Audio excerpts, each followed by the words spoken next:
खुलासा आलाय नाशिक पोलिसांचा आरोपी अनुसूचित जातीचा आहे. ठरलेलं आहे.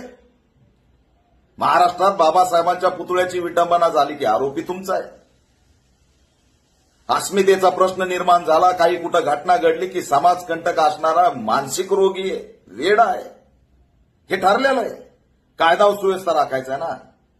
सहज तुम्ही एखादं प्रकरण अशा पद्धतीने हाताळून मोकळे होता. आरोपी कोण आहे याच्याशी आम्हाला घेणं देणं नाही.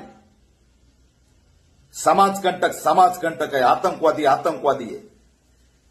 सडलेल्या मेंदूतून आलेल्या विचारांचा नायनाट झाला पाहिजे. आरोपी अमुक आहे, आरोपी तमुक आहे म्हणून विषय संपत नाही. विषय हा आहे की या पत्रकामध्ये मांडलेले विचार मनुवादी आहेत. या पत्रकात लिहिलेले शब्द हे कर्मठ या ठिकाणच्या विचारांच्या संघटना वापरत आलेल्या आहेत. पुराव्यासहित मी अनेक शब्द टाकू शकतो.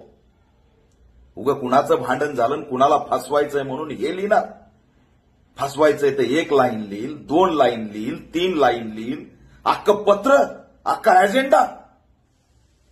या पत्रातून राज्य पेटणारच हे माहीत असणारं पत्र आहे. हे सहज एखाद्या गल्लीतल्या पोरांनी लिहिलं पत्र आणि संपलं.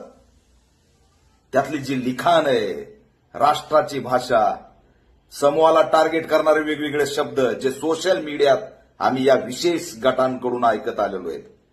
मी आव्हान करतोय नाशिक पोलिसांना, त्या ठिकाणी सखोल चौकशी करा.